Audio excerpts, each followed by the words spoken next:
कपड़े धोने वाली बहू। शादी के पहले से ही विभा को कपड़े धोने का बड़ा शौक था। कभी नल के नीचे तो कभी तालाब के पास। अरे मेरी नीली वाली लुंगी नहीं दिख रही है। विभा की अम्मा, कहाँ रखी है लुंगी? अरे वो तो विभा ने परसों ही धोकर रखी थी आपकी अलमारी में, देखो वहीं होगी।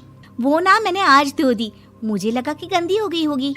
अरे कैसे गंदी हो गई थी? उसे तो मैंने पहना भी नहीं। हे भगवान, इस लड़की के कपड़े धोने की आदत से परेशान हो गया हूँ मैं।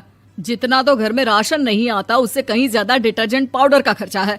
इसकी शादी करवा दो, शादी जाए अपने घर में ही करे काम, फिर चाहे घर के कपड़े धोने हो या पूरे गांव के। हाँ ठीक बोल रही हो, देखता हूँ मैं कोई लड़का। वो दिन भी आ जाता है जब विभा को देखने लड़के वाले आ जाते हैं। लड़की मुझे अच्छी लगी। होने वाली सास कहती है, बेटी अगर कुछ पूछना है तो पूछ लो। वैसे तो हमारी लड़की बहुत ही शर्मीली है, जो बोल दो वो मान लेती है, इसे क्या पूछना होगा। अरे कैसी बात कर रही हो माँ, मुझे इन लोगों के घर रहना है, सवाल तो कई है। हाँ हाँ बेटा, पूछ लो ना, क्या पूछना है। आप लोगों के घर कपड़े कौन धोता है? सास का मुंह बन जाता है।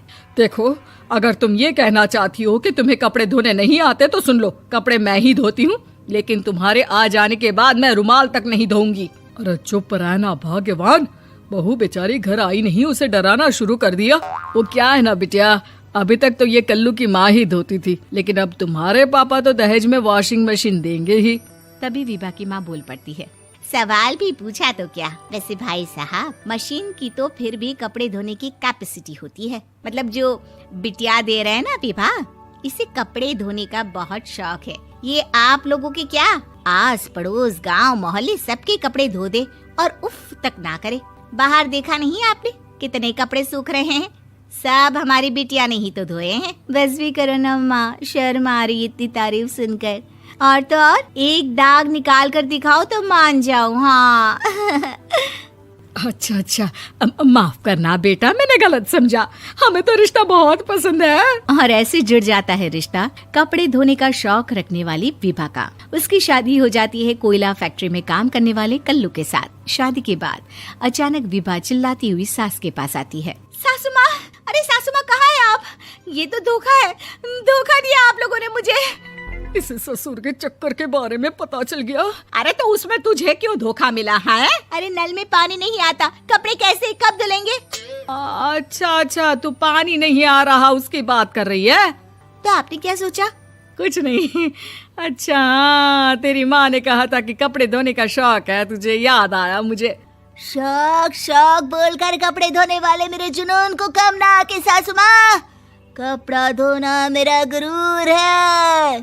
तभी पति भी वहाँ आ जाता है। अभी मैंने इसे सनी देओल की फिल्म दिखाई है, उसी के डायलॉग मार रही है माँ। अच्छा सुन, साफ बता रही हूँ, पानी सुबह 4 से 6 और शाम को 10 से 12 आता है, समझी?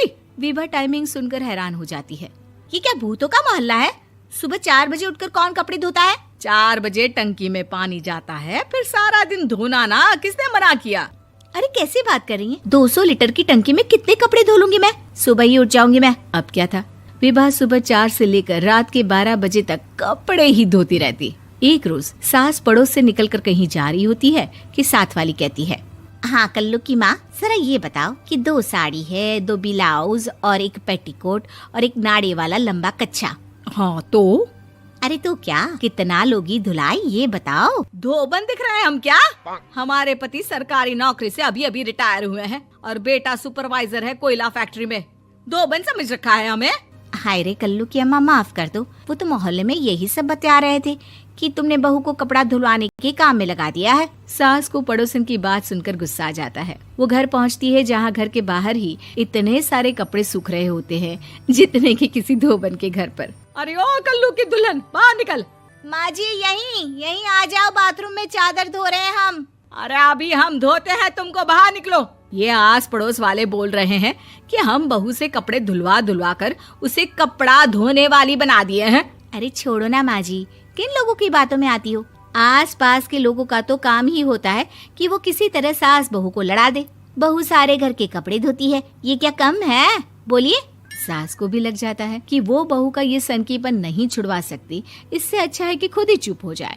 एक रोज सास और बहू मंदिर जाते हैं, जहाँ सास की साड़ी वहाँ खड़ी भीख मांगने वाली से मिलती है। माँ जी क्या बात है, आपकी साड़ी उस भिखारन से कितनी मिल रही है ना? हाँ हाँ देखो तो, दोनों की साड़ी मिल रही है। क्या बात है कल्लू की अम्मा, तुम खुद को तो अफसर की बीवी बताती हो और ऐसी सिंपल सी प्लेन साड़ी पहनकर घूमती हो। सिंपल और प्लेन नहीं है ये साड़ी। तो क्या सोने के धागे से फूल बने हैं?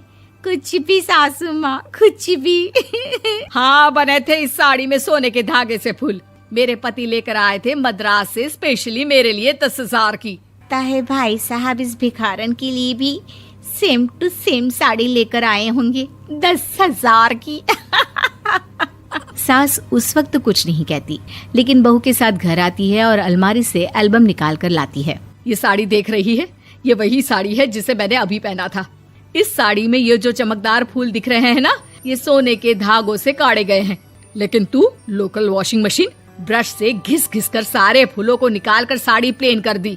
मुझे माफ कर दीजिए सासू माँ। और तो और, जब मैंने तुझे तेरी गलती के लिए कुछ नहीं कहा, लेकिन तूने तो सबके सामने मेरा मजाक ही बना दिया। क्यों? बहू को समझ में आ जाता है कि अब से उसका कपड़े धोना बंद।